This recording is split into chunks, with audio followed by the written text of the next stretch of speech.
전에 호주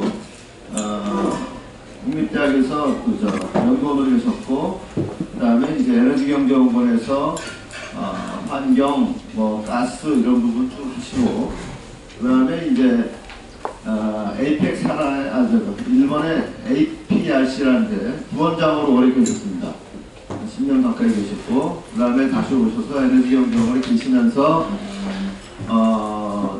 이 보시면 아시겠지만 굉장히 사실은 중동 사람처럼 생겼어요. 그래서 중동 전문가, 선 전문가에서 산업자부 장관 자문관으로 오래 계셨고, 그리고 이분이 영어를 엄청 거의 네이티브처럼 잘하시고, 영어를 잘하시고, 그 다음에 현장을 누리고 내셨어요. 이라크에서 방탄조끼 입고 다니실 정도로 고생을 많이 하신 분이고, 그래서 여러분들한테 드리는 말씀이 그냥 책에 있는 내용이 아니라 본인이 다 겪고 고생하고 이런 내용을 많이 하고 살아야 되는 지식이 많습니다. 정영훈 교수께서는 제가 재작년이고요. 트럼프가 선거에서 이겼을 때 제일 먼저 일성을 저한테 뭐라 하냐면은 이제 이란 때리겠구만 딱 그랬어요. 근데 불과 1년 안에 그게 이제 현실화됐습니다. 그래서 지금 호르무즈 해협이라든지 또 미국의 에너지 패권 이런 문제에 대해서 오늘 귀한 말씀해 주시겠습니다. 오늘 정영훈 교수님께서 발표해 주실 때 여러분께서 경청해 주시기 바랍니다. 자, 박수로 맞아 주시기 바랍니다.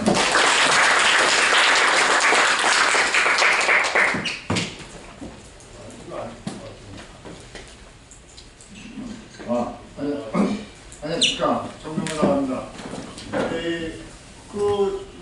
맥주도 한철이라고 가끔 이란 사태가 나면 그냥 전화가 뒷발쳐야고 이란 사람도 아닌데 제가 이란은 2017년 2월 16년, 17년, 18년 이란 정부하고 프로젝트를 했어요. 프로젝트를 해서 제가 테헤란을 굉장히 많이 갔습니다. 사실은 사진도 보여드리려고 하는데 조성문 교수께서 다 컷하고 빨리 하라고 해가지고 저것만 하게 됐습니다. 그래서 이란을 제가 좀 많이 갔고요. 그 다음에 이라크에도 한 2년 있었고, 바그다드에 2년 깜짝에서 일을 했고, 그 다음에 조금 했습니다. 그래서 조금 서유도 알고, 그 동네 사람하고 비슷하게 생기지는 않았는데, 조금 비슷하게 생겼다. 이란만큼 잘 못합니다. 아주 간단한 거는 하는데, 많이 달라서. 근데 제가 중동 전문가라고 얘기하기는 좀 어폐가 있고요. 제가 중동 간 거는 한 30-40회 간 것 같아요.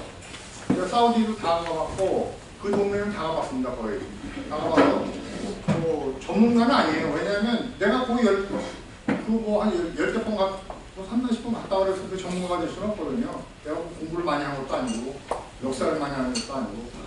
근데 제가 본 경험에서, 그러니까 저의 편협된 시각으로 바라본 이 문제, 이게 뭔가, 그걸 여러분하고 한번 고민을 해보려고 그래요. 제가 에너지를 좀 오래 했고, 그러다 보니까 저 나름대로 생각이 있어서, 조금 생소할 수도 있고, 아니면 재밌게 들으실 수도 있는데, 그러면서 요번에 이란 사태가 어떻게 이게 전개가 됐고, 왜 됐고, 이런 거를 사실 좀 여러분하고 공유를 하려고 해요. 그래서 오늘 할 거는 사실 여러분이 요새 여러 가지 사안이 있는데, 첫 번째는 뭐가 있냐면, 디테일하게 좀 설명을 드리겠지만, 왜 두바이가 높아? 두바이가 갑자기 두바이가 높고, 원래 브렌트가 높아야 돼요. 브렌트가 항상 높아요. 브렌트가 더 나은 기름이에요. 기름이 이런 기름이에요. 브렌트가 이런 기름. 그래서 이거는 황도 적고, 이 황이 사실은 이 경유산업은 굉장히 골치 아픈 거예요. 황이 설비도 굉장히 많이 필요하고, 이 황이 이거고, 그 다음에 근데 이게 본래 비싸야 되는데, 이게 한 110불하고 보통 한 100불 하면 두바이는 한 70불 정도 해야 돼요. 근데 지금 이게 두바이예요. 이게 두바이에 가까운 이게 이라니안 헤비예요. 이라니안 헤비. 이게 점도가 상당히 잘 안 흘러요, 이거. 이라니안 헤비인데, 그래서 이게 처리가 힘들기 때문에 사실 이게 싸요, 원래는. 그리고 요게 이제 중간 정도 되는 거예요. 요게 이제 WTI에 조금 가까운 거예요. 이게 흐르죠, 많이. 이게 다르죠. 그래서 이게 기름이 사실은 종류가 굉장히 많아요. 걸어대는 게 우리는 원유 그러면 다 이제 똑같고 보잖아요. 지금 거래되는 유종만 한 대표 유종만 한 3, 40종. 그렇기 때문에 이 기름에 우리가 이해를 해야 되는 게 이걸 잘 이해해야 되는 이유가 있어요. 왜냐하면 우리가 예를 들어 비축류가 많다 그러면 200일. 제가 계산해 보니까 200일. 왜냐하면 그 안에 있는 유종도 다르고 그 안에 제품도 섞여 있고 다른 데로 계산하면 상당히 날수가 적어요. 저렇게 계산이 있어요. 근데 그거는 제가 얘기하면 또 정부에 반응받아서 얘기할 수는 없고 그래요. 그래서 이게 유종에 대해서 얘기할 필요가 있어요. 그래서 왜 이게 높은 거? 그리고 왜 갑자기 디젤 가격이 이렇게 오르나? 디젤 가격이 지금 200불 가까이예요. 배럴당. 디젤 가격이. 디젤 가격이 제일 올랐어. 딴 것도 올리긴 올랐지만 그렇게 많이 안 올랐어요. 왜 디젤이 올랐을까? 이상하죠? 그리고 무슨 운임이 갑자기 5배로 뛰었어. 이게 말이 돼요? 그게 택시 요금이 기름이 없다 해서 5배로 뛰면 여러분이 가만히 있겠어요? 말이 안 되죠? 근데 이런 것들이 다 말이 돼요. 말이 되기 때문에 우리가 이해를 못한다 뿐이지 잘 몰라서 그러는 거지 사실 이해되는 구조가 있어요.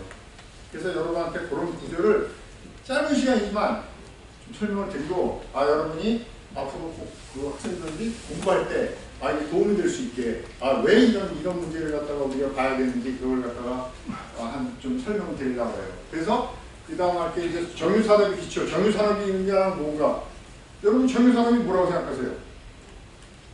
정유산업이 그냥 기름은 그게 더 찬다? 정유산업도 사실은 간단히 제가 설명을 드리겠지만 이해를 쉽게 해보면 정유산업은 제조업이에요. 일종의 원료를 넣어서 내가 시장에서 가장 돈을 많이 받는 제품을 생산하는 게 정유산업이에요. 그 정유산업이 점점 약간 쉬프트를 해요. 왜? 내가 돈을 많이 벌 수 있는 그 제품이 변했거든 지금. 그리고 그 원료도 그래. 원료도 내가 어떤 원료를 써야 이런 제품이 나오지? 그걸 갖다 생각해야 되니까 원료에 대한 선택도 해야 돼요. 제가 원료를 선택하게 되면 설비를 만들고 설비를 가지고 제품을 만들게 돼 있어요.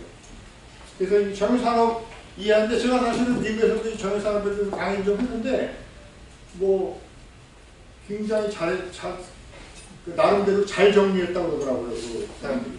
그래서 한번 들어보시고 그 다음에 우리가 그 이란과 베네수엘라의 역사인데 사실은 이란과 베네수엘라의 이번 침공은 어떻게 보면 석유의 역사의 관점에서 보면 이게 굉장히 역사적인 맥락이 있어요.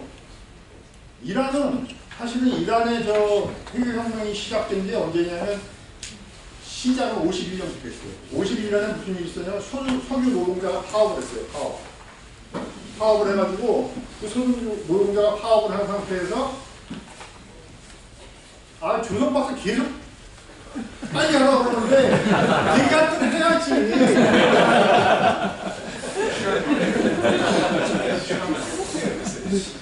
여기 임재기 교수도 도움이 안 돼.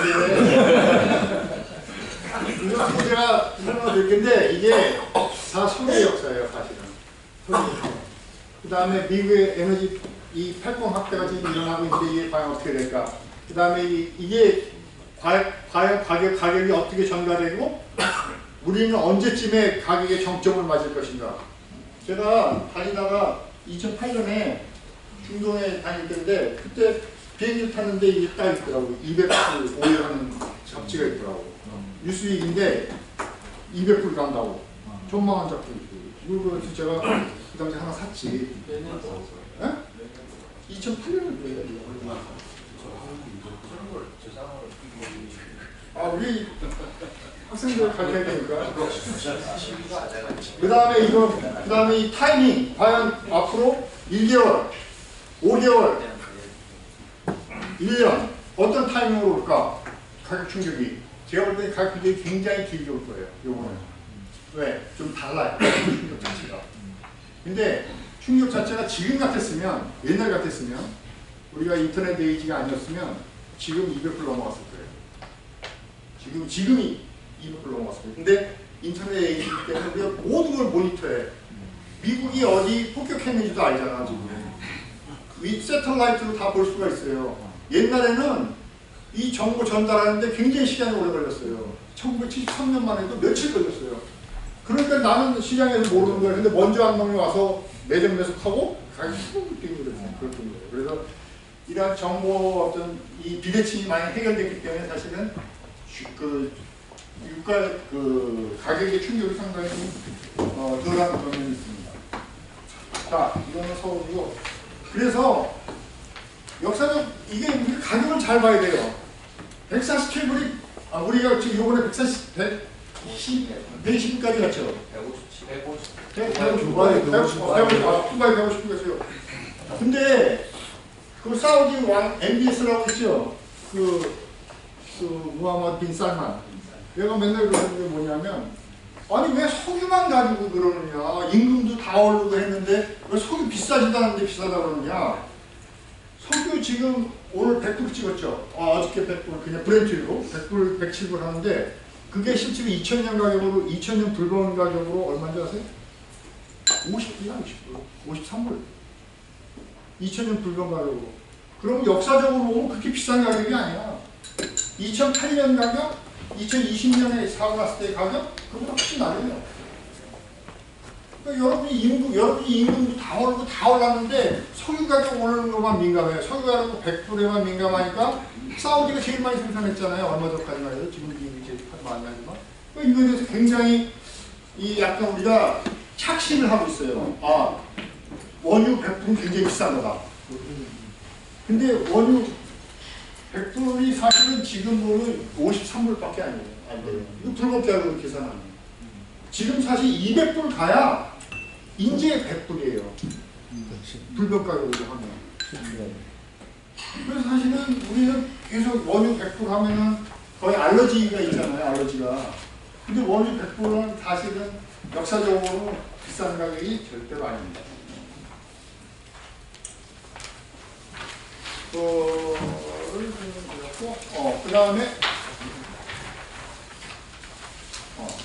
그 다음에 자, 미국의 그 에너지 독트린이라는 게 있어요. 신에너지 독트린.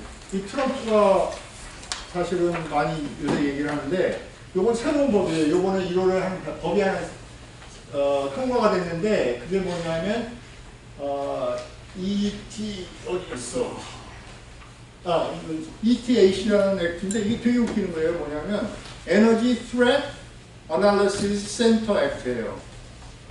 이게 미국의 에너지청, 에너지부, DOE 산하에 이걸 만들었어요. 이게 뭐냐면 모든 에너지 이슈를 전쟁화하는 거예요. 전쟁으로 보는 거예요. 그래서 창과 방패.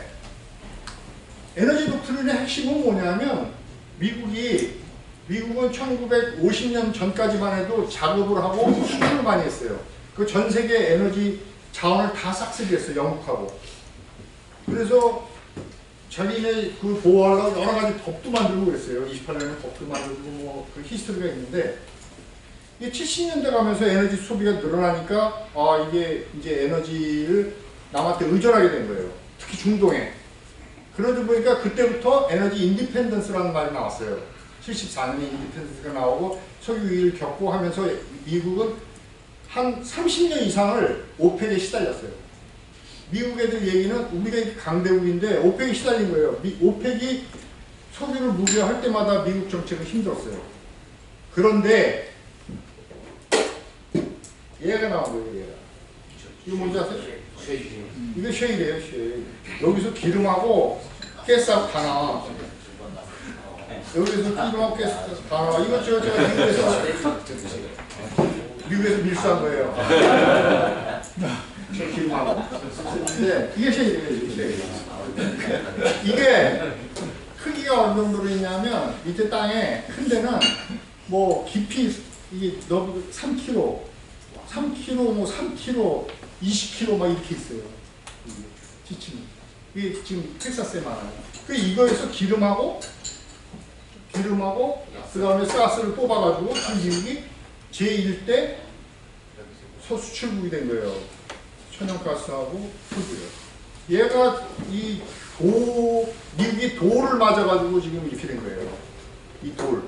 그 트립스가 돌 맞아가지고 약간 도는 거예요. 네. 그래서 이 돌이 제일 큰 역할을 했어요. 이게 사실은 미국에서는 오래전부터 개발을 하려고 했는데 비싸. 그래서 비싼데 기술이 발전돼가지고 이게 2010년대 말부터 이게 경제성을 갖기 시작한 거예요. 얘가. 그래서 미국이 자신감이 생기고 이렇게 때리는 거예요. 자, 여기 이 대목에서 퀴즈 하나.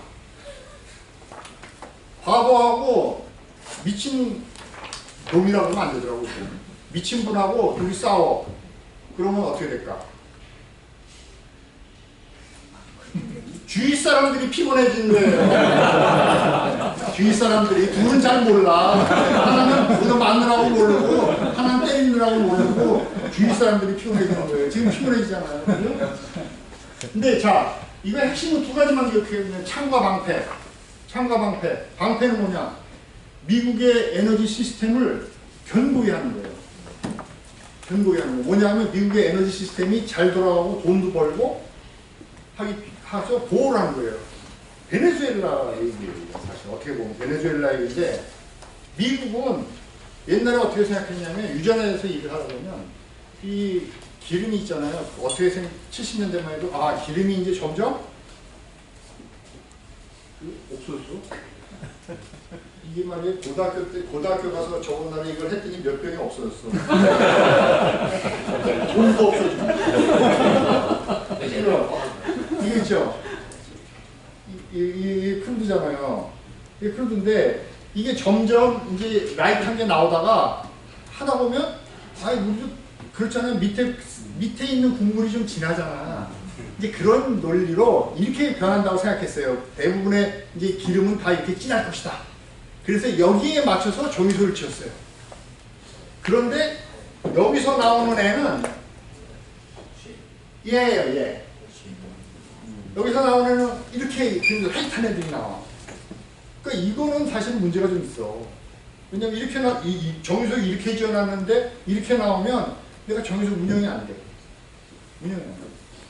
그러니까 이렇게 나온 애하고 맞추려면은 이렇게 진한 애를 하나 더 구해가지고 섞는 거야. 그래서 미국에서는 멕시코에서 가지고 오고 베네수엘라에서 가지고 오는데 베네수엘라 문제가 생겨 못 가져오다가 요번에 이제 가가지고 베네수엘라를 깨고 그걸 가져오기 시작한 거예요. 베네수엘라도 이렇게 아주 진해요. 얘네들께 흐르지도 않아. 그러니까 그거를 미국이 하면서 어떻게 되냐면 미국 연안에 걸프 안에 많아요. 루이지애나하고 그다음에 텍사스 그쪽 연안에 정유소들이 10대 정유소가 다 있는데 걔네들은 다 이거에 맞춰져 있어요. 그러니까 이걸 구해야 되는 거야. 미국이 암만 많이 이걸 생산해도 소용이 없어. 이거는 정유소 넣지 못해. 그러니까 확보한 게 베네수엘라 원유예요. 베네수엘라 원유가 딱 좋아. 그래서 사실은 미국에서는 국내 방어하는데 이게 굉장히 필요해요. 어떻게 보면. 그 다음에 해외 자원은 뭐냐면 미국이 이제 얘도 생산하고 그 다음에 가스도 많이 생산하잖아요. 수출하잖아. 근데 잠재적인 위협이 될 수 있는 나라가 어디냐면 이란이에요. 이란은 전통 가스 굉장히 싸요. 이란은 천연가스 가격이. 전통 가스는 세계 1위예요. 매장량이. 그 다음에 원유는 4위야. 순위는 챗GPT에 물어보면 1, 2위가 많이 바뀌고 그러는데 순위는 맞을 거예요. 이란이 제일 많아. 그러니까 잠재적으로 내가 오펙처럼 석유시장하고 천연가스를 통제하려면 잠재적인 위협이 되는 나라는 이란밖에 없어요. 지금. 딴 나라는 다 이미 그 수준에 안 오고. 그러니까 사실 석유나 천연가스의 관점에서는 이란이 제일 위협이에요. 그래서 이란을 쳤을 가능성이 많아요. 자, 원유. 이 중요한 얘기예요. 학생들 특히 이게 이해하는데. 이게 원유 형상이에요. 원유가 이게 몰큘이잖아요. 몰큘이 C부터 해가지고 쭉 있어요. C50 이렇게 해가지고 C50 정도 되면은 흐르질 않아. 이건 메탄이에요. 가스. 요거는 이제 에탄이고 이게 이제 우리가 말하는 프로판, 부탄 이렇게 가요. 근데 우리가 쓰는 거, 우리는 정유에서 뭘 하냐면 정유는 전통적으로는 휘발유, 그 다음에 경유, 등유를 만들기 위해서 그게 왜 시장에 제일 많이 팔리니까 그걸 여기 있어요. 여기 예. 디젤하고 휘발유. 오다가 내 주소를 들을 걸 그랬어요. 이게 증발을 하더라고요.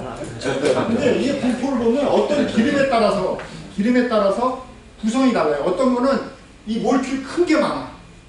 무거운 것들이 많아. 까만 것보다. 안 흐르는 애들이 많아. 그 다음에 이 라이트한 거는 이 마켄 이런 거는 다 일포드는 쉐일이에요. 이런 거는 가벼운 게 많아. 몰큘이 작거든요. 그러니까 사실은 이거 그리드락존이라 그래가지고 이게 이제 시장에서 판매하는 가솔린, 경유, 등유를 제일 많이 생산할 수 있어요. 얘가. 그럼 좋지. 좋긴 좋은데 정유하는 데는 정유소는 사실은 제가 그랬죠. 미국은 정유소를 어디다 맞춰서 지었냐면 기름이 헤비해질 것 같아 이쪽에다 맞춰졌어요. 이쪽에 있는 기름을 갖다가 정제해서 얘를 만드는 거야. 그렇게 하다 보니까 정유라는 거는 세 가지 개념이에요. 정유. 세 가지 개념. 시험 볼 거예요? 시험 봐야지.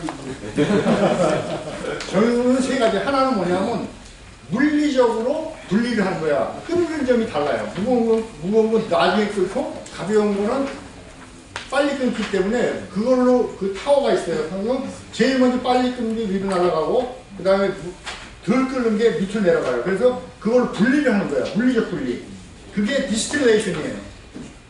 두 번째, 정유의 제일 꽃이 뭐냐면 컨버전이라는 거예요. 컨버전은 뭐냐면 이 몰큘 있죠. 큰 몰큘을 장으로 쪼개는 거야. 예를 들면 C20를 C5짜리로 쪼개는 거야. 이거는 컨버전의 한 프로세스예요. 그러니까 큰 몰큘을 작은 쪼개는 거, 그 다음에 컨버전 세 가지가 있는데 작은 몰큘이 너무 작으면 안 되니까 그걸 다시 핥히는 거. 그게 이제 알킬레이션이에요. 알킬레이션 하는 거. 이게 알킬레이션 하는 거고, 이거 하는 거. 그 다음에 하는 게 뭐냐면 이게 잘 안 탈 수가 있어요. 경유, 등유, 이 휘발유는 잘 타야 되는데 안 타면 화학 구조는 안 변하고 이 화학식이 있어요. 배열하는 걸 뭐 원으로 만든다든가 아니면 이 구부린다든가. 그래서 그거를 이제 보통 뭐라 그러냐면 그거를 리포밍 한다 그래요. 리포밍. 잘 타게 옥탄가루 높이는 거. 그게 이제 정유의 핵심이에요. 이 세 가지 컨버전이. 세 가지 컨버전의 세 개, 컨버전의 그 하나는 그 큰 몰큘을 작게 자르는 거, 작은 몰큘을 크게 만드는 거, 세 번째는 이제 밴드하는 거. 이렇게 기억하시면 돼요. 그 다음에 중요한 게 이제 디설퍼라이제이션이고 탈황이에요. 탈황이 이제 여러 가지 방법이 있는데 탈황 설비가 필요해요. 왜냐하면 황이 많거든. 이 원유에는 황이 많아요. 그 탈황이 되게 중요하기 때문에 그 탈황이에요. 탈황은 사실 되게 비싼데 공정도 여러 가지 종류가 있어요. 뭐 건식, 습식 있고 뭐 여러 가지 있는데, 그러니까 그거는 뭐 지금 저게 아니고, 그래서 보면 이게 이런 식으로 돼요. 이렇게 해가지고 이게 이제 업그레이드 한다고 그러기도 하고, 이게 컨버전인데 이 컨버전이 되게 중요해. 왜냐하면 기름이 이렇게 되면 컨버전 프로세스가 반드시 있어야 돼요. 장치가 비싸. 미국 정유사들이 다 컨버전 이게 아주 헤비하게 했어요. 헤비하게 장치를 했어. 그래서 웬만한 기름은 다 프로세스 할 수 있어요. 우리나라도 그래요.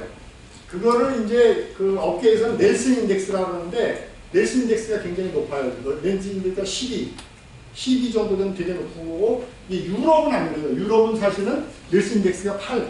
그래서 유럽은 이런 거를 처리를 못 해요. 이런 거를. 그래서 유럽이 지금 사실은 원유에서는 영향을 덜 받아요. 라이트한 걸 써야 되거든요.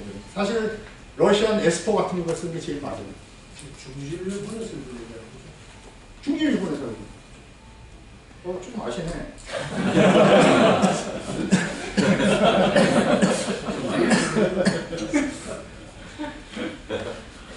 농담 친해서 그냥 농담을 합니다.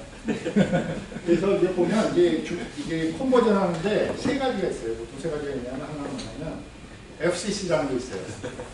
FCC는 뭐냐면 조금 큰 거를 갖다 깨가지고 휘발유를 만드는 거예요.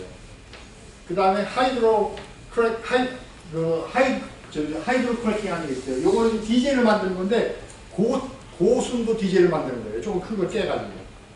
그 다음에 카탈릭 리포밍이라 해가지고 요거는 이제 꺾는 거예요. 여기 이제 빠진 게 코커라는 게 빠졌는데 코커는 아주 이걸 해가지고 이거를 분해를 해가지고 조금 더 좀 작은 걸 만드는데 디젤이나 그건 아니에요. 그것도 잘 깨는 건 맞아요. 그래서 이런 과정을 거쳐요. 이게 이런 과정을 거쳐서 우리가 정의를 하는 겁니다. 그래서 이 들어가는 피드스탁의 상태하고 제품을 뭘 할 거냐. 요새는 피드스탁이 좀 바뀌었어요. 나프타로. 석유 화학이 크기 때문에. 그래서 사실은 약간 그 제품 분이 바뀌어서 수익률이 좀 바뀌었어요. 바뀌었지만 전통적으로 등유, 경유, 휘발유 이걸 하기 위해서 정의를 하는 거예요. 그래서 이 구성을 잘 알아야 지금 돌아가는 걸 이해하는 거예요. 그래서 이게 여기서 이걸 깨야 여기서 먹을 게 많이 나와요. 얘는 별로 없어요. 깰 게 없으니까. 그래서 두바이유가 비싼 거예요. 두바이유가. 그래서 비싼 거예요. 그리고 그럼 왜 디젤 가격이 높으냐? 디젤 가격은 사실 경기의 선행지수예요. 디젤의 모든 물류, 철도, 철도, 배, 그 다음에 자동차, 트럭들은 다 디젤 아니에요. 그러니까 물류가 먼저 움직이거든. 물류가. 그러니까 디젤 수요가 제일 높아요, 사실은. 우리가 사업용 수요하고 가정용 수요를 따지면 기름값이 오르면 가정용 수요는 타지 말고 전철 타지 뭐 그러잖아요. 수요가 탄력적인 거예요, 가격에. 근데 장사하는 사람들은 장사하는 사람은 디젤이면 그 사람들은 수요가 비탄력적이에요. 그러니까 비탄력적인 수요에 공급 가격이 올라가면 당연히 가격이 올라가죠. 그래서 디젤 가격이 높은 거예요. 항상 디젤 가격이 먼저 올라가요. 디젤 가격이 먼저 올라가고 그 다음에 원유 가격이 따라 올라가고 그 다음에 천연가스가 따라 올라가요. 그럼 시장의 구조를 조금 이해하시면 됩니다. 할 길이 뭐네요.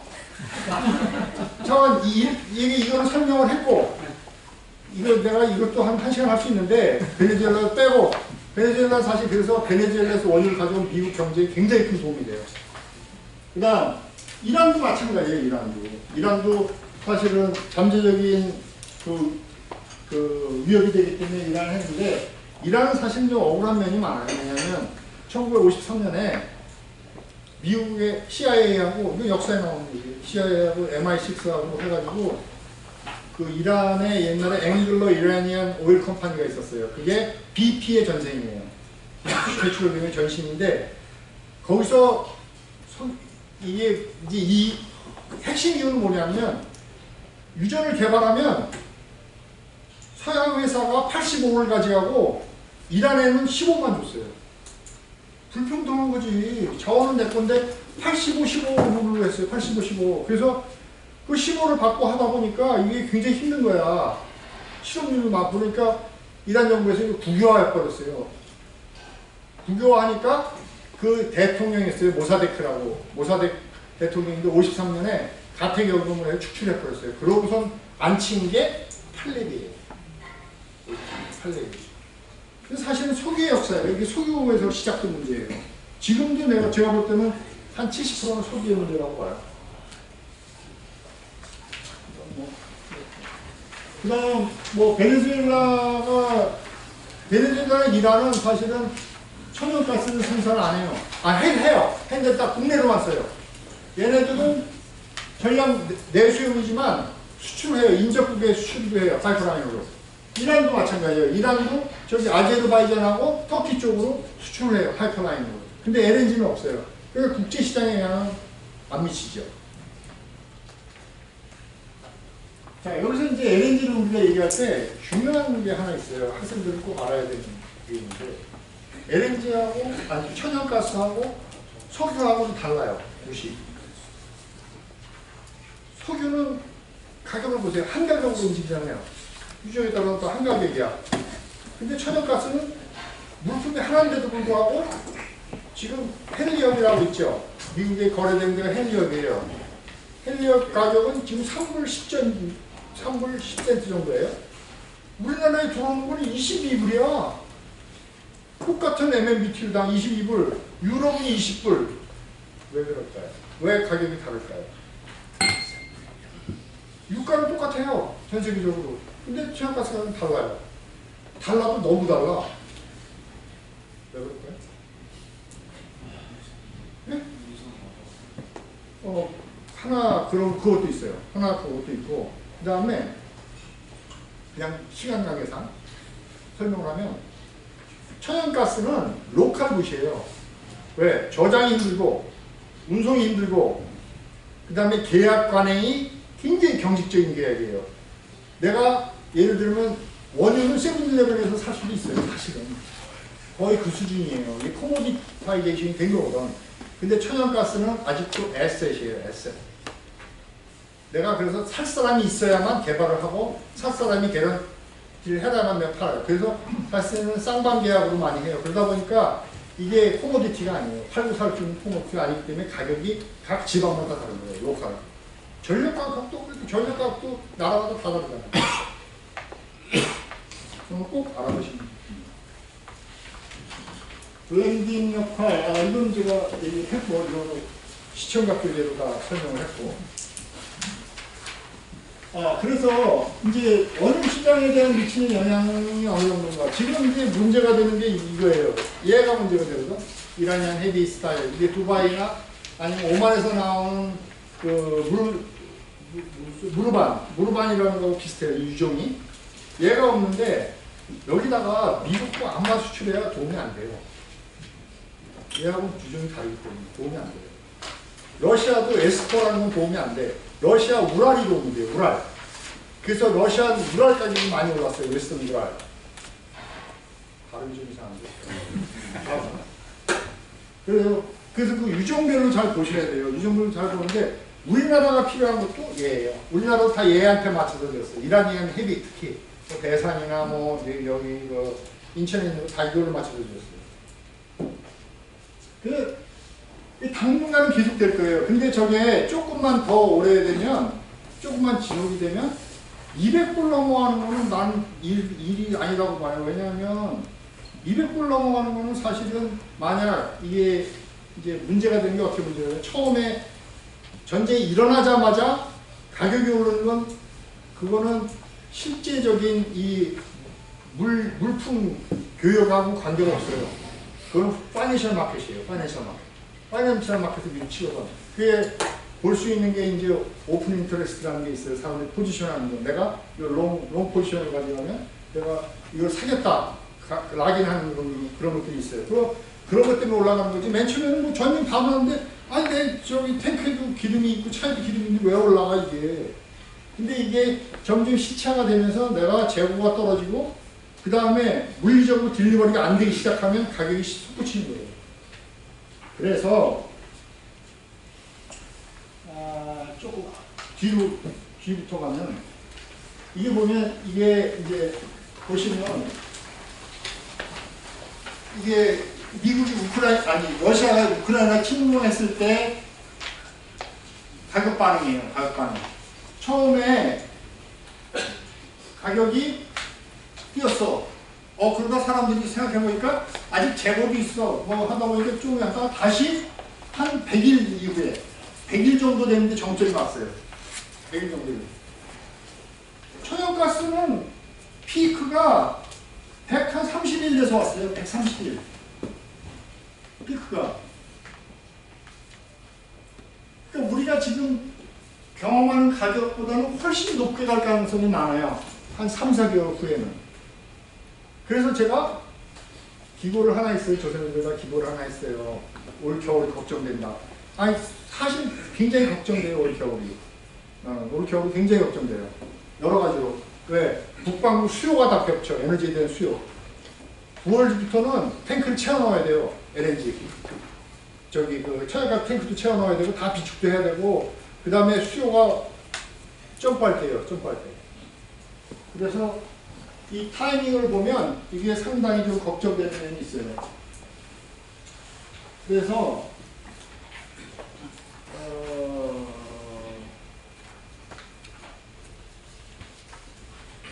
지금 보면은 일단 이게 그 효과가 우리가 한 그 여름 한 8월부터 시작할 수가 있어요. 이 가격 올라가는 게. 우리나라는 특히 여름에 이 전력 수요가 많기 때문에 LNG 수요가 상당히 높을 거예요.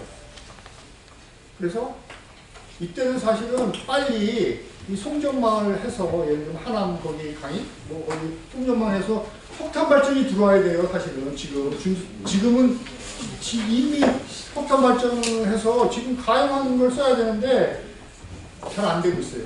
그래서 그 좀 안타까운 면이 있습니다. 그래서 제가 볼 때는 이제 우리나라 같은 경우는 이건 뭐 JKM 가격은 저기 그 천연가스 가격 지금 제가 미국은 3불인데 우리 22불이라고 했죠. 그거 한 70불까지도 갈 수 있어요. 그러면 겨울에 난방 못하고 전기 못 킬 수 있어요. 진짜 거짓말 아니라. 그래서 이게 이제 여기 전력 정보가 계시니까 뭐 이건 제가 빼겠습니다. S&P도 올라가고 아마 만약 최고가 고시를 해 전력도 못 오르게 하고 저거 상당한 부담이 될 거예요. 아까 우리 김진수 박사님 말씀하셨지만 저것도 정도가 있지.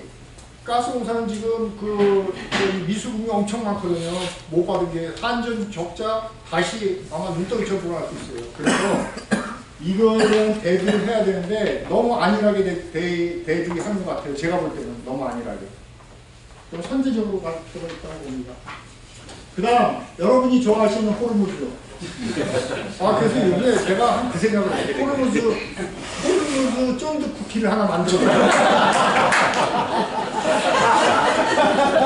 그 생각을 하고 있어요.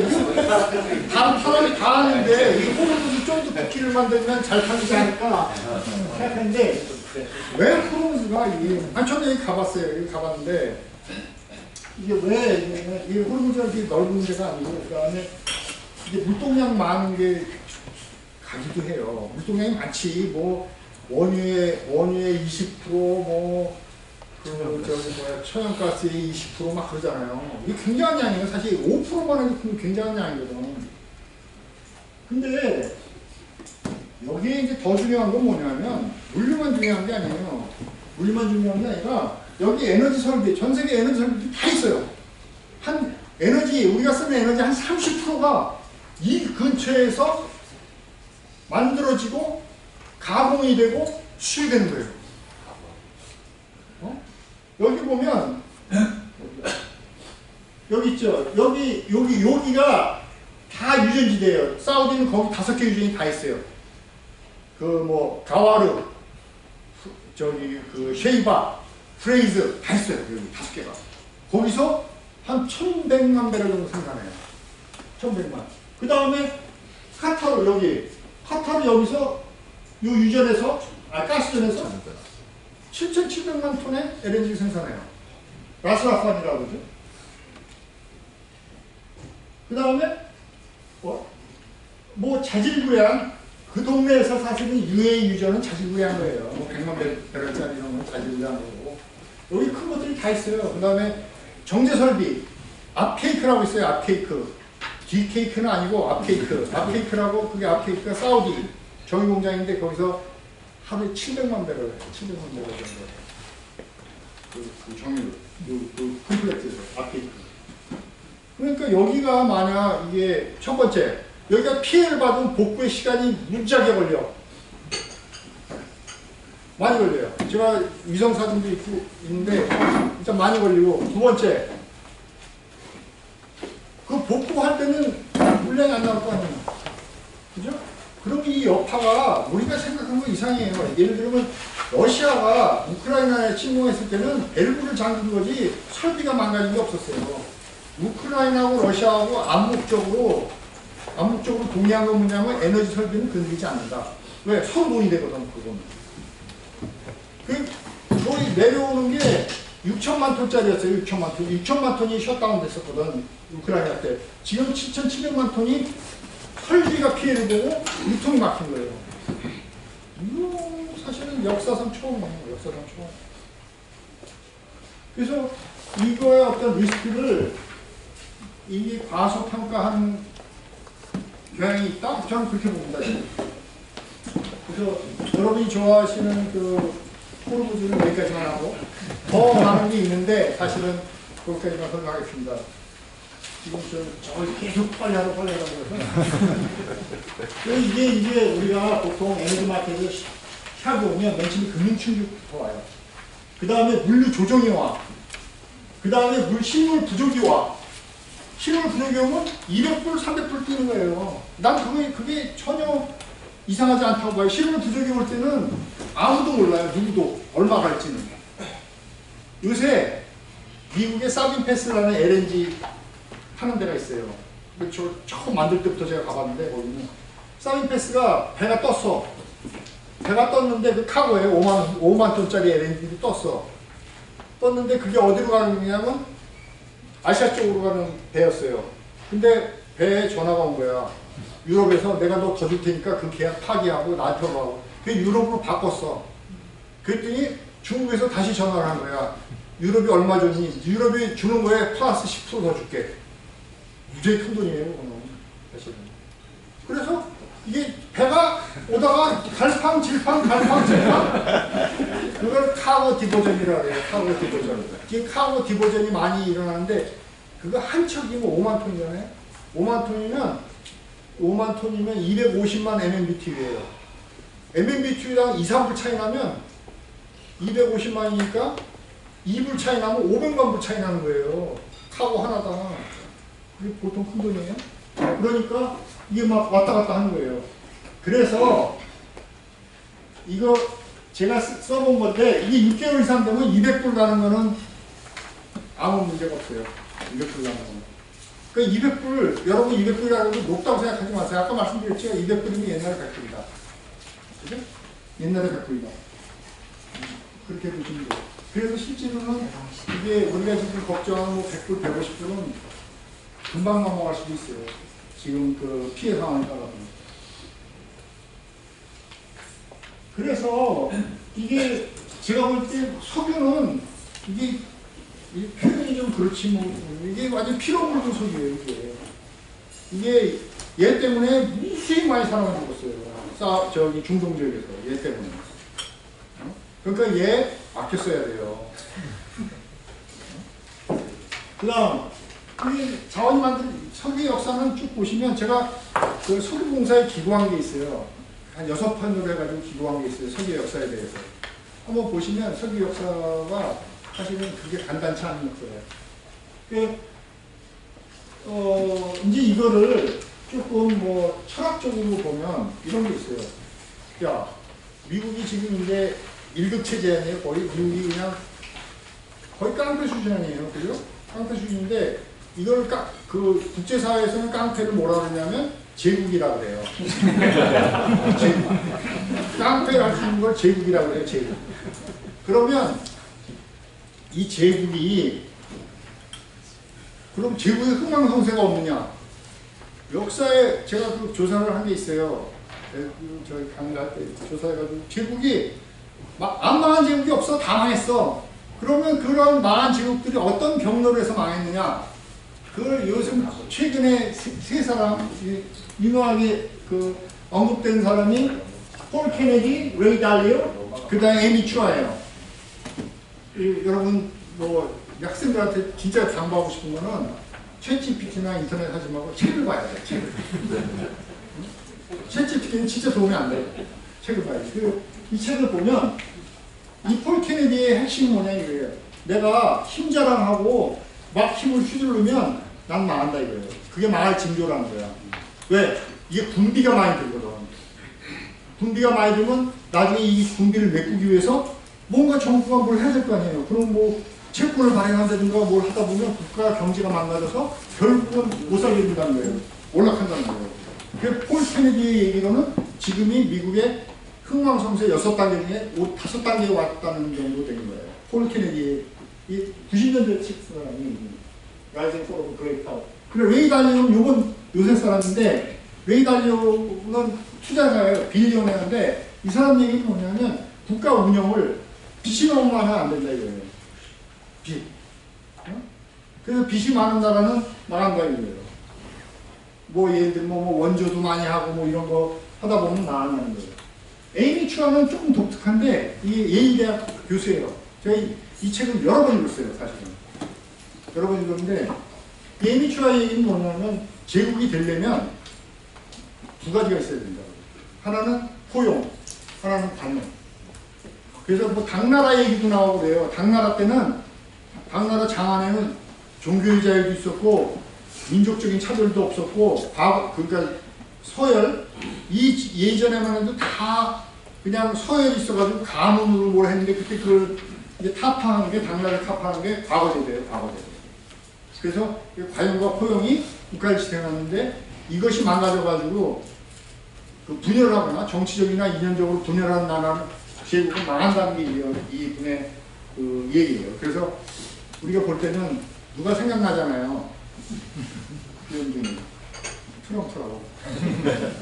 다 걸려요. 여기 보면 다 걸리는 것 같아. 어떻게 될지 모르겠지만. 자, 그래서 이거 보면은 뭐 이런 뭐 말은 뭐 좋은 말이니까 여러분 잘 새겨주죠. 케인스가 한 말인데 피할 수 없다고 생각했던 것들이 일어나지 않고 이건 뭐 전혀 예상 못한 일이 항상 일어난다. 그렇죠? 우리 일상생활도 있고. 근데 에너지 진짜 산업에서는 굉장히 그런 거 맞는 말이에요. 자, 그래서 제가 사실은 한 3시간 정도 해야 되는데 시간 관계상 50분을 마치겠습니다. 감사합니다.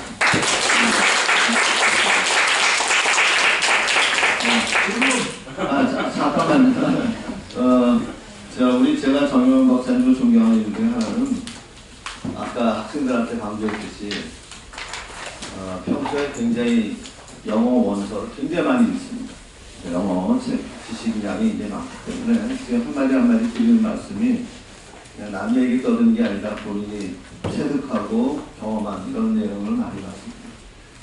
책 많이 읽으시기 바랍니다. 자, 지금 손양원 교수님. 네. 감이 잘 들었습니다. 약장이처럼. 재밌었고 정말 기억했습니다. 근데 우리가 전쟁이 터진 다음에 석유와 가스가 굉장히 다르게 반응하고 봅니다. 석유는 비축도 있고, 그다음에 보관도 좀 쉽고, 수용도 쉽습니다. 근데 가스는 상황이 전혀 다르고 말씀하셨는데 아마 2022년 2월에 우크라이나 전쟁이 일어났고, 그다음에 프로세스를 겨우 한 6개월에 걸쳐서 겨우 8월에 이제 전가스 우리나라 도입가격이 폭등하면서 이제 S&P가 올랐는데 이 자리에 계신 모든 분들이 제일 큰 관심사는 두바이유가 오르면 두바이유가 직접적으로 연결된 게 재팬 크루드 카페이거든요. JCC가 이제 바로 직접 연결이 되어 있고 우리나라 대부분 가스 도입은 개성공사를 비롯한 모든 가스 도입은 JCC에 연동되어 있는 게 대부분입니다. 75%씩은 다 연동되어 있으니까 당연히 이제 우리나라 도입 가격이 오를 것이고 도입 가격이 오르면 우리나라 증시는 바로 S&P가 올라가는 구조로 되어 있단 말이에요. 이 구조가 이제 시간을 거치면서 한 몇 달 동안씩 가겠지만 그게 우크라이나 때 보면 거의 한 6개월 이상의 시간이 걸리면서 그게 발현이 됐고요. 우리도 그럴 거라고 봅니다. 근데 한 가지 여쭤보고 싶은 것은 우크라이나 전쟁과 이건 굉장히 많이 다릅니다. 아까 말씀하신 우크라이나 전쟁은 설비를 부순 게 아니고 설비를 부숴버렸고 또 앞으로 또 어떻게 진행될지 지금 잘 모르는 상태이기 때문에 굉장히 또 불확실성이 더 큽니다. 근데 아직까지 완전히 밝혀지지 않았지만 라스라판이라는 주역이 가보셨잖아요. 가보시면은 그 트레인이 14개가 있고 요만한 면적이 거의 강남구 정도의 면적이 될 겁니다. 정확한 건 모르겠는데 근데 거기다가 이제 비행기가 폭격을 한다고 했을 때 그 전 지역을 다 폭격할 수는 없을 것이고 주요 시설을 아마 폭격을 했을 텐데 지금 발표된 거는 뭐 한 2개 정도의 트레인에 아주 중요한 설비를 부쉈거든요. 그게 이제 양으로 따지면 그렇게 크진 않습니다. 전체 양으로 보면. 그러나 이미 카타르는 혹시 마주를 선언을 해버렸고 몇 달간 갈 텐데 그 과정이 어떻게 될 건지 조금 더 상세하게 설명해 주세요. 여기 사실은 위성사진이 있어요. 내가 그 위성사진 여기 있는데 볼 수가 없어가지고 적었는데 그 이제 전쟁 나고 제일 내가 궁금했던 게 뭐냐면 그 라스락반을 폭격을 했는데 뭐가 깨졌느냐. 이게 뭐가 깨졌는가 중요해요. 라스락반이 그 가보면 14개 추레인이라는 게 뭐냐면 그 추추 추레인이 아니라 이게 이렇게 쭉 프로세스에 연결되어 있어요. 가스가 나오면 거기 크리스마스 추리가 하나 있고 거기에 전처리 설비가 있어요. 물 제거하고 불순물 제거하고 그러면 그 다음에 있는 게 뭐냐면 온도를 낮추는 거예요. 162도로 마이너스 162도로 그러고 그 다음에 있는 설비가 뭐냐면 그거를 약간 열을 올리면서 분리를 하는 거예요. 우리가 물 끓이듯이 아주 초저온에서 올리면 역시 분리를 할 수가 있어요. 예를 들면 황도 분리, 헬리움도 분리하고 그거 다 분리해낼 수가 있어요. 위에 성분들을. 그래서 순수히 메탄만 뽑아내거든요. 그럼 여기 핵심 설비가 뭐냐 하면 그 메인 크라이오제닉 히트 익스체인지라는 게 있어요. MCHEC? MCHEC를 그게 뭐냐면 초저온으로 냉각시키는 거예요. 얘가 한 40~50m 돼요. 길이가 가보면. 그 쭉 보내면서 냉각을 쭉 시키는 거거든요. 얘가 깨지면 그걸 제조하는데 한 40개월 걸려요. 평균 40개월 그걸 제조하는데. 그리고 거기는 다 수제품만 써요. 커스텀 메이드. 왜냐하면 한 사이트에 맞는 게 없어요. 모든 사이트에는 다 달라요. 스탠다드가 없어요. 스탠다드가. 그래서 그걸 만드는 회사도 딱 2개밖에 없어요. 에어프로덕트하고 린드라는 회사밖에 없어요. 근데 걔네들은 이미 백오더가 한 5년 차 있는 데다가 지금 오더를 하더라도 스페이스가 있어도 40개월 걸리는 거예요. 40개월. 내가 보수가 안 되는 거야. 그리고 거기서 트레인 2개가 맞으면 대부분 트레인이 병렬로 돼 있어요. 이렇게 한 1, 2, 3, 4, 5 병렬로 돼 있어요. 그리고 또 뛰었다가 7, 8, 9, 10 이렇게 병렬로 돼 있는데 이 병렬로 돼 있는 하나가 맞으면 옆에 것도 못 써요. 왜? 모든 계기를 다 보정을 해야 돼. 보정하는 데 시간이 많이 걸려요. 몇 개월 걸릴 수가 있어요. 보정하는데. 다 흔들리거든. 그러면 이거 라스라판이 원상 복귀가 되는데 얼마나 걸릴까? 제가 볼 때는 몇 년 걸릴 것 같아요. 몇 년. 그러면 가스 값은 뭐 내려가기 쉽지 않겠죠. 모든 사람들은 내 생각이 뭐냐면 가스 값이 이렇게 내려갔다고 생각을 해요. 근데 저는 그렇게 생각 안 해요. 가스 값이 이렇게 내려가기가 쉽지 않을 거예요. 아마 가스가 한 4개월, 5개월 되면 상당히 많이 올랐다가 그 다음에 이제 비축 시즌 되면 더 많이 오르고 한데 이게 급격히 옛날같이 확 절벽같이 떨어지는 가격은 아닐 거예요. 떨어지더라도 굉장히 서서히 떨어질 거예요. 왜? 대체제가 여기서 찾을 거거든. 있긴 있어요. 근데 시간이 걸려 그것도 다. 이 설비 망가지는 게 굉장히 커요. 그 앞에 게 리큐펙션 하는 거고 그 다음에 뒤에가 이제 그 프랙셔네이션이라는 건데 갈르는 거. 근데 요 부분도 깨지면 1년 이상 걸려요. 그 다음에 기계만 온다고 해서 되는 게 아니에요. 기계로 오게 되면 공사를 해야 될 거 아니에요. 공사하는데도 시간이 많이 걸려요. 그 다음에 요새 기술자가 중동에 가겠어요? 저렇게 위험한데? 나중에 저 엔지니어 하는 것도 문제일 거예요. 아마 엔지니어링, 그 EPC 회사에서 엔지니어를 구하는 것도. 그래서 시간이 많이 걸린다. 이게 뭐 두쪽 푸기 같이 금방 왔다 금방 사라지는 그런 게 아니에요. 이거는 아주 오래 갈 거예요. 정 교수님이 이거 오래 간다는 이유, 이 탄탄한 기술적 현장에서 체험으로 말씀드렸습니다. 또 질문. 자, 박 변호사님.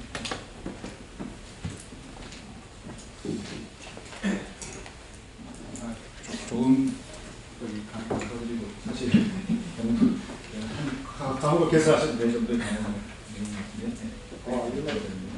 그 지금 말씀하신 저 책들 중 첫 번째 책은 내가 대학교 때 1학년 때 번역된 게 있다가 이해가 안 돼가지고 그래서 다 읽지도 못했던 것 같은데 어쨌든 저는 전책을 못 읽었고 그 조지 프리드만하고 이제 피터 자이언 책을 좀 읽었었거든요.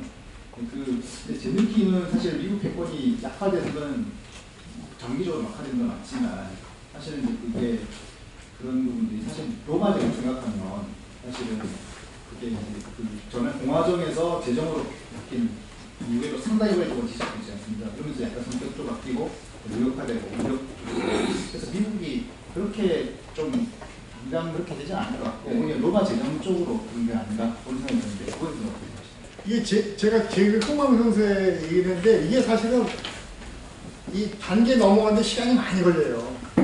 예를 들어 제일 위험한 건 뭐냐면 저는 지금 걱정하는 건 만약에 이번에 미국이 이란을 쳤는데 이게 제대로 안 가가지고 약간 미국이 종이 호랑이 같은 이미지로 끝난다 이게 전쟁이 그러면 문제예요. 왜 그러냐면 많은 나라가 덤빌 거야 이제.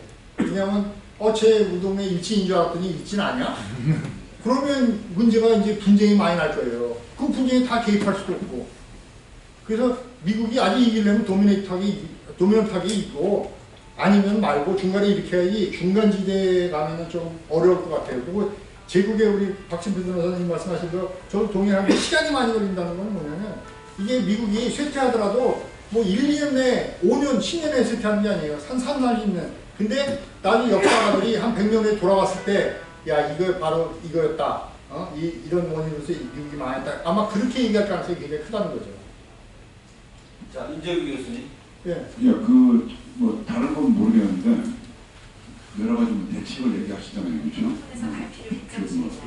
근데 많은 사람들이 다변화 얘기를 하는데 석유나 가스 따로 볼 때 다변화는 앞으로 다변할 수 있는 전략 방향은 뭘까요? 난 그거 많은 사람들이 얘기를 하는데 우리가 교수님 좀 쳤으면 아까 내가 김진수 박사님한테도 여쭤보려고 그랬는데 우리가 보통 다변화한다 그러잖아요. 다변화하고 두 번째는 뭘 얘기하냐면 해외 자원개발 활성화해야 된다 얘기하잖아요. 그러면 바로 물어봐야 되는 거예요. 어디 가서? 다변화를 어디 그걸 다변화하는 거예요? 옵션이 별로 없어요. 말은 좋은데 그 다음에 해외 자원개발 어디 가서 하는데? 사실 옵션이 별로 없는 얘기예요. 그건 나 동의해요. 그거 사실은 그게 더 중요한 것 같아. 어디 가서 뭘 할까가 중요한 거지. 다변화? 그거는 구호지. 내가 실질적으로 어디 가서 예를 들면 뭐 가야나 소개해 줘서 많이 나와요. 가스로. 그럼 우리가 가야나에 집중해서 여기를 개발해서 뭐 프로젝트를 한다. 그게 오히려 맞지. 우리가 이런 걸 모르는 척 그냥 다변화한다. 그러면 항상 부딪히는 게 어디 가서 무엇을 어떻게 그거에 대한 건 없어요. 그건 다 그냥 내자방은 삭상공론 삭상공론이에요. 제가 마지막 질문 드리겠습니다. 죄송합니다. 아까 경유가 더 높이 올라갔다 했잖아요. 제 생각으로는 스페큘레이션을 할 때, 미리 살 때 일반 소비자들은 휘발유를 사고 싶어도 차에 밖에 못 넣어. 그렇지만 수송회사라든지 이런 데는 탱크가 있어. 그러니까 지금 올라가기 전에 다 살 거야. 그러니까 올라가는 속도가 굉장히 빨리 올라갈 수가 있어요. 그래서 저는 그런 저장 용량이 굉장히 큰 차이를 보인다 생각합니다. 맞아요. 그것도 맞아. 이건 아니잖아. 저장 용량도 맞아요. 저장 용량도 내가 수요가 경직적인 사람들이 저장 용량을 항상 확보를 해요. 왜냐하면 내가 위험하거든. 그래서 사실 그것도 사실이에요. 이게 호딩을 하는 수가 있어요. 기업들이 항공회사, 그 다음에 트럭 회사들도 호딩을 해요. 가격이 오를 것부터 미리 계약을 해요. 그 다음에 요새는 또 선물로 미리 락인을 해요. 뭐 5월 딜리버리, 6월 딜리버리 하는 거 미리 락인을 해요. 돈을 내서. 자, 이유수 교수님. 네, 마지막으로 간단하게 질문드리겠습니다. 미국의 자원안보 전략에 대해서 말씀하시면서 지금 베네수엘라도 말씀하셨고 그다음에 이란 전쟁에 대해서 말씀하셨는데 그 직전에 그린란드 문제가 좀 있었잖아요. 그러면 그게 미국의 안보 전략에서 갖는 의미를 다 해야 하는 게 뭔가요? 예. 이게 그린랜드 있죠. 그린랜드 지도를 보시면 USGS라고 있어요. United States Geological Survey라고 있는데 기구예요.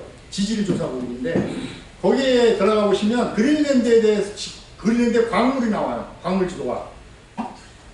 그린랜드 가운데만 빼놓고 뺑 둘러서 다 광물이에요. 그 다음에 첫 번째 광물이고 두 번째는 뭐냐면 거기가 북극해 항로 있죠. 그거의 중심지예요. 그거 가는데 굉장히 중요해요. 전진기지로서. 그린랜드가. 그런데 지금 사실은 하나 이제 생각해 보는데 지금 미국이 막 미사일 쏘잖아요. 미사일의 핵심 부품 중에 하나가 뭔지 아세요? 히토리예요. 히토리도 종류가 많은데 한 3종류, 히토리 중에 3종류가 핵심이에요. 지금 쏘는 미사일에. 중국이 그걸 막으면 미사일을 갖다가 만들 수가 없어요. 지금 사실 그게 부족하면. 중국은 1970년대부터 등소평이 얘기하는 거예요. 이거는 등소평이 뭐라고 그랬냐면 1970년부터 뭐라 그러냐면 중동엔 원유가 석유가 있고 우리나라엔 히토리가 있다 그랬어요. 이 서플라이 체인 있죠. 전략 광물의 서플라이 체인은 중국은 수십 년 준비해 온 거예요. 그래서 걔는 어떠한 석유의 패권하고 도전하기 위해서는 광물 패권이 필요하다. 그래서 미국은 에너지 패권을 거의 확보를 했고 중국은 지금 광물 패권을 거의 확보했다고 보시면 돼요. 왜? 대부분의 히토류 광산을 가지고 있고 전략광물을 많이 가지고 있고 그 다음에 프로세싱의 60, 70%가 다 중국에서만 일어나요. 우리가 히토류라는 단어 쓰는 게 아니라 프로세스 1차 과정이 필요하거든요. 그거 다 중국에서 해요. 그러니까 지금 광물 패권을 쥐었어요. 이미. 제가 볼 때는 미국은 석유 패권, 에너지 패권을 쥐었고 근데 얘네 둘이 싸우면 우린 다 죽죠. 얘네 둘이 싸우면 안 되지. 자, 오늘 굉장히 중요한 말씀하셨습니다. 에너지는 미국, 광물은 중국. 자, 오늘 정영 교수님께 큰 박수 부탁드립니다. 교사 세미나는 4월 첫째 주, 4월 3일 날 합니다.